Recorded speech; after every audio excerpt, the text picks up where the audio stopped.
the reason why I wanted to talk about and have you give us your strategies on how to make employees happy, because so many of my HR clients, they want to keep their employees so they don't leave. And we know Mm. what's going on in the workforce today. So, what is one of your secrets when it comes to creating the kind of company or organization that attracts and keeps employees happy and productive? Well, Joyce, I like to go to a mindset that I've been using with my clients for years. It comes from a study from Delta Airlines they did some years ago about how they wanted to know what their customers wanted, what their passengers really wanted. So they did an exhaustive study and they came up with 4 questions that people had for the people that service them through Delta Airlines. Now, it's you're going to hear these and you say, well, that sounds like human psychology. It certainly is. And it goes both ways, not just for the customers, but also for our employees. Now, our employees are a form of customers. They should be number Sure. one in Hmm. terms of our customers that we try to serve, because if we don't service our employees well, they're not going to do such a hot job servicing our clients, right? So, in any event, Absolutely. 4 questions that people have for us that work for us. Here's the first question: do you like me? Now, that sounds kind of silly. Of course, you must like them somehow, otherwise they wouldn't be there. Well, not necessarily. Hmm. How do we show people that we like them? Good eye contact. Smile when they come in the room. Appear glad that sincerely appear glad that they're in your presence.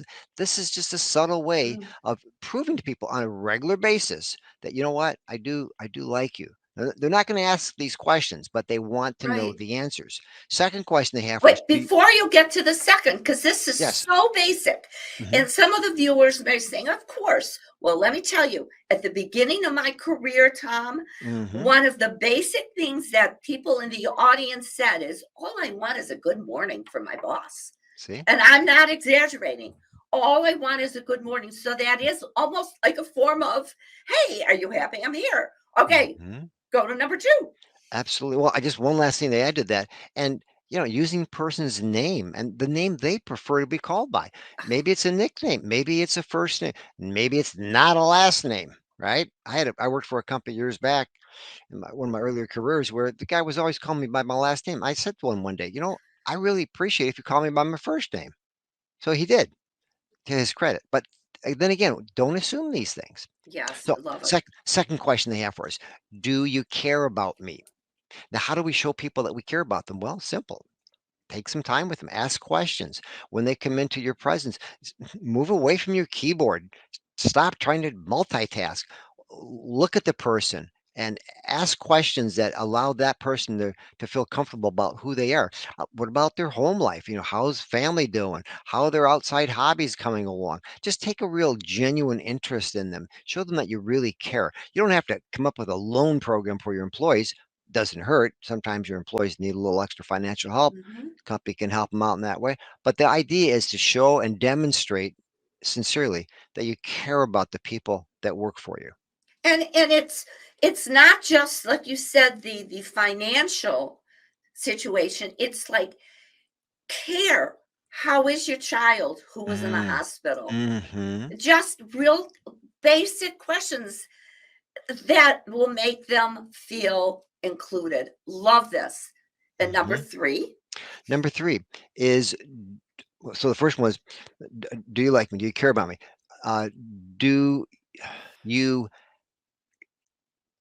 do you really know what you're doing? That's the third one.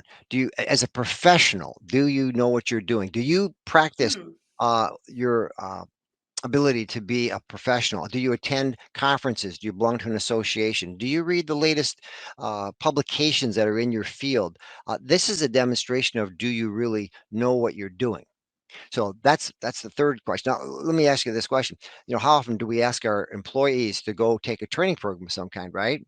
The Hmm. owner or the CEO doesn't bother. He or she is too good to do this sort of thing. I mean, come on. If you really want to improve your company, you got to start with yourself, right?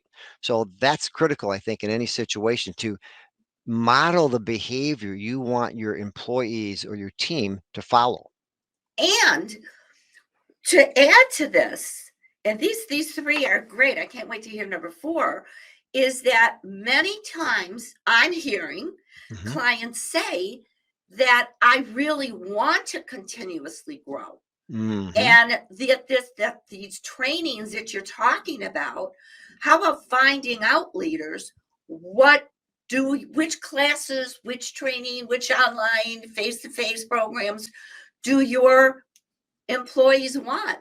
And wouldn't it be cool, Tom, if the leader said, "Hey, I'm going to take this new course on this technology. Would you like to join me?" You Hmm. go out to lunch.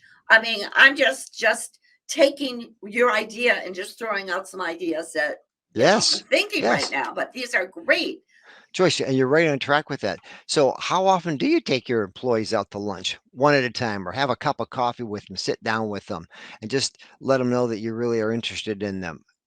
Just that's, or share some of these great ideas you picked up at the last conference or a book Hmm. you're reading. And boy, there's another question for our listeners, right? If you're a leader, I'm curious, what's the last leadership book you read? Yes. How do you stay a leader if you don't keep in Oh, practice? this is Just great. right. This is great. And I'm just going to tease the audience a little bit. Oh, I am going to quote this book called True Small Business Brilliance. Oh, look who the author is. So, ta-da. So you've noticed this little. So I'm going to make sure that we have some time. And drum rolls, number four.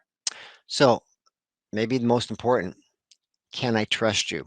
Oh, Now, how do we show people or how do we demonstrate to the people at work for us that we can be trusted? Well, yes. simple, right off the bat. Do what you say you're going to do. You know, how about this? Answer your emails. Answer your emails in a timely fashion. I have known some CEOs, some executives, they just don't prefer to answer their emails. They'll see who's sent the email and maybe they'll Mhm. get back with them, maybe they won't. Or phone calls. Has that ever happened where you've tried to call somebody and they don't return your call? So you don't know if you're connecting with them or not. Yes. They don't pick up your phone, they don't answer your emails, they don't return your texts.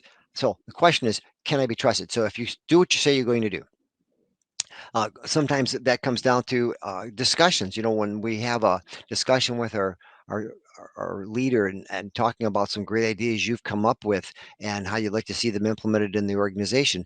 And if by some way or manner that great idea gets out there, but someone else takes the credit for it, what kind of trust has that lost, right? Hmm. Well, you might share that in confidence with your leader, and he or she shared it with someone else who went ahead and ran with it, and they get credit for it. Or worse yet, the leader takes Hmm. credit for your ideas. That happens too often in the workplace today. So what we're talking about is trust. Do Yes. you actively work on earning and maintaining that trust from the people that work for you and with you? And earning and maintaining. And we have to get that elephant out of the room, leaders, is that if you don't think that there's trust, and this is where a lot of the HR professionals who I speak with, the glue that holds the company, and I know you Mm-hmm. know that, they say, how can we build trust on this team? Well, we got to take that elephant out of the room. Was there ever trust? Mm, If so, how come there's not anymore? If there wasn't, we got to really dig deep to find that out. It doesn't just, oh, gee, I'm the leader, so you got to trust me and you got mm-hmm. to respect me. No. And it Mm-hmm. doesn't matter how long the employee was there. I love these four, and Mm-hmm. trust is so important. Well, Joyce, to go right along with what you said about that Okay. elephant in the room. That is, if we don't start eliminating those elephants, how can you really build trust in that organization? If there's something Yes. there that's not discussed here. I remember working with an organization where when an employee would leave, there would be no mention of it. Like, what happened to so and so? He's not here anymore. They wouldn't bring. It was like once you're gone, you're Wow. forgotten. Can you imagine the kind of trust that built within that No, organization? no. Am I Mm, next? And yeah, here yeah. we come to one of your questions. Do you really care about me? Mm-hmm. So, oh, these are great. And when I produce this video, this live broadcast, you better believe I'm going to have those 4 questions out there in the world, Tom. Absolutely.